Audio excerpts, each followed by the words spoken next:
Actually, we do need to get started. Okay. People are waiting on the other end of the Ethernet. Okay. Yes. The mic's on, Ann. Oh, it is. Okay. But you can wait to speak into it. And you got to speak into it. Okay. That's good. All right. Everyone, and for those who aren't with us, thank you for tuning in. Closer. Closer. That's good. Yes. Now we hear you. Okay. Okay. All right, everyone.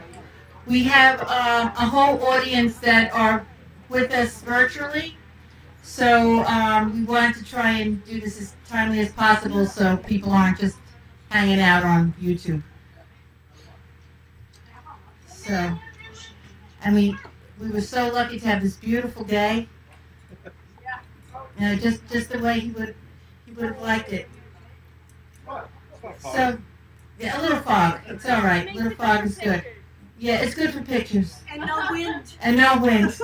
See, there's a lot of good. Wait. Yeah.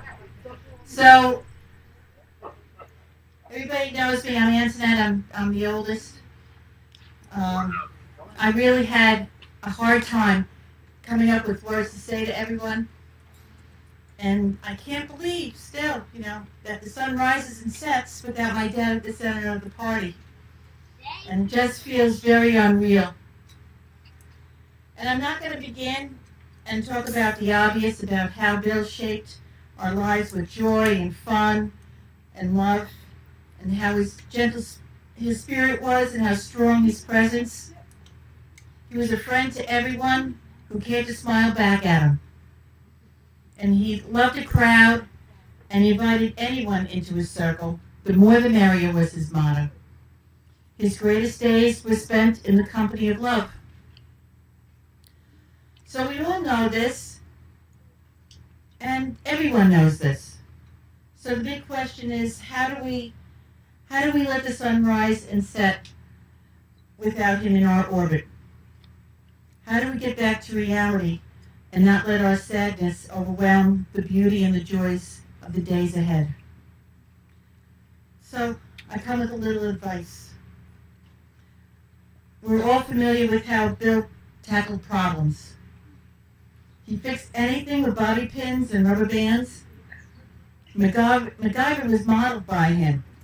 Only he can make spit and glue keep anything from falling apart for a little while. And the house and the fleet of boats and every contraption are testimony to his creative and fix-it mindset. He was the fix-it man. And many of us have fallen victim to his handiwork.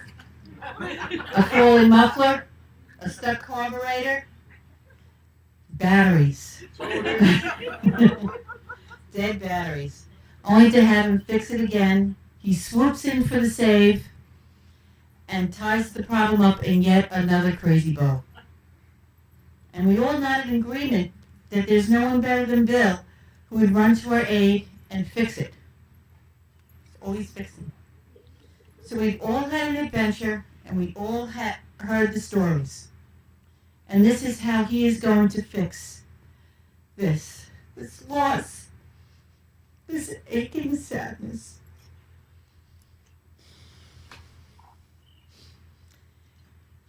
He's going to make it right when we remember his adventures, how he came through each time, when he brought that gentle spirit and kindness and perseverance, and he comes to us with plans for fun, especially if it involves a boat.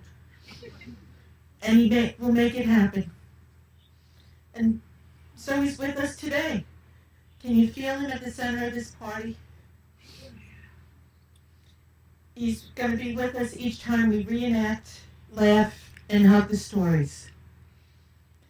So my heart is broken without his physical presence, but I know it will mend. And because I'll have all these beautiful memories and the stories. So that's how we do it. We're just going to keep telling the stories. anybody has anything they'd like to share, the mic is open, but I think Diana is next.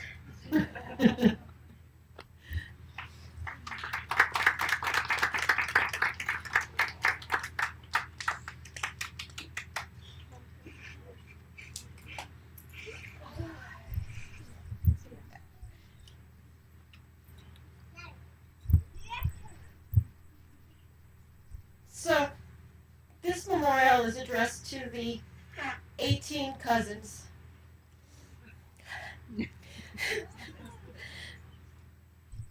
All 18 of us have been blessed with heroes. Our heroes are our grandma, our parents, our beautiful aunts, and our bigger than big uncles.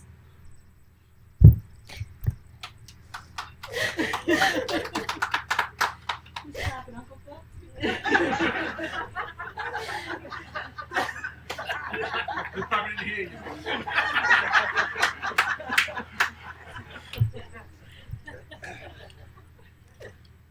I'm a mess outside, but I'm okay inside. I really am. I'm alright.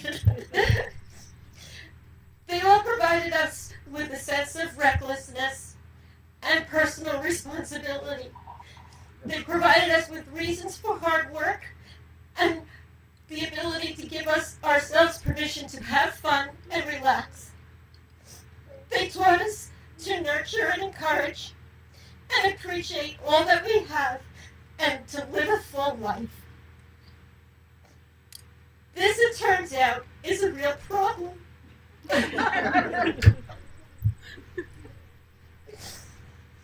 These heroes not only told us how we should behave and move forward, they modeled it and lived their own words. And because they lived their beliefs, the 18 of us got the rewards of a secure childhood with a lot of fun. Our heroes are larger than life. They're immortal and invincible. We cannot believe that our heroes are actually human. I know. So my dad was one of the biggest heroes. He was loving, inclusive, encouraging, fun, and intelligent. A child could never ask for more. All 5 of us knew every morning that Daddy was on our side. Daddy was proud, and Daddy's favorite time of day was when he was going to be with you. He showed the same feelings to his nieces and nephews. My dad was too skilled at his crafts. No one can reach his level. My dad will always be my hero. I hope I can help keep this message alive for my children, my grandchildren, my nieces, my nephew, my grandnieces, and my grandnephews. As my dad did all through his life. We're gonna miss him.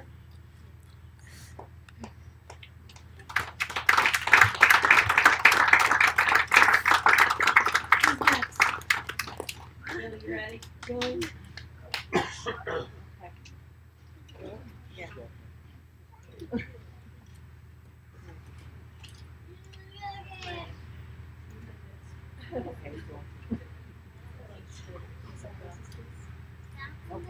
Arms. Tablet and tissues. Okay. No promises I'm going to get through this all in one shot. My daughter promises that if I need her rescue, she will come over and finish for me. But I'm going to give it a try. Of course, we always knew this day was going to come, but nothing we can really prepare for these days. I've often wondered what I was going to say on this occasion, and there is a lot to say, and words can only do so much, but I hope these words will suffice. My father was a formidable man.